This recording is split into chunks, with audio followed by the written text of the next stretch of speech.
we're living in a world that is so polarized, where everything is black and white, where we think that, if I'm right, you must be wrong. And the reality is the world is very gray.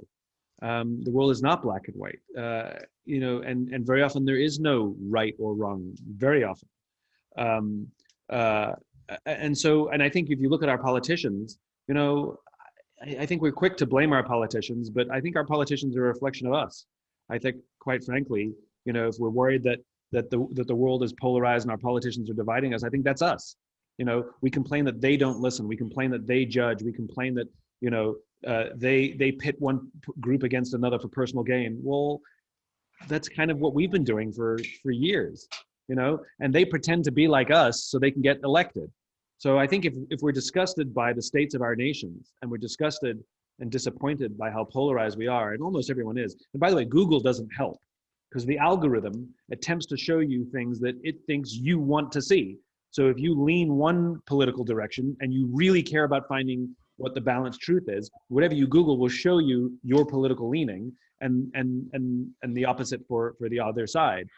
So, I think it starts at home. I think we all as individuals have to do a better job of listening.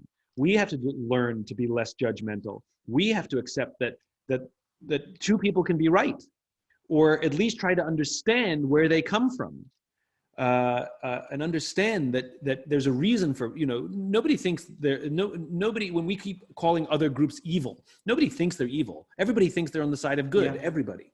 Yeah. And to try and understand what that means and get to the root is where you find common ground. I'm very proud of there's one particular friendship I have with a friend in here, and we are on polar opposite sides of the political spectrum. And we have very different beliefs about a lot of things in the world. Mm-hmm.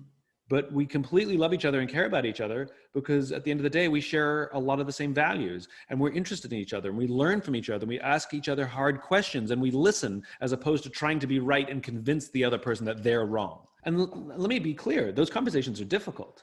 Yeah. When people say things that trigger you, and for you to react with curiosity rather than anger, or to call somebody, or to show interest in their point of view and understand it, rather than tell them that they're wrong or stupid.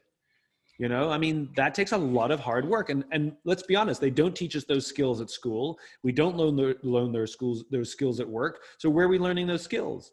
We have to learn those skills. And quite frankly, I think companies should teach those skills.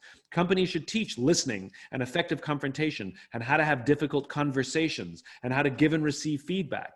Because not only will it help us at work, because all of those things matter at work, but it'll actually help us be better human beings. So believe it or not, I actually think business could be the solution to the problems we have in our world, because our government's not going to teach us those skills. Our schools aren't teaching us those skills.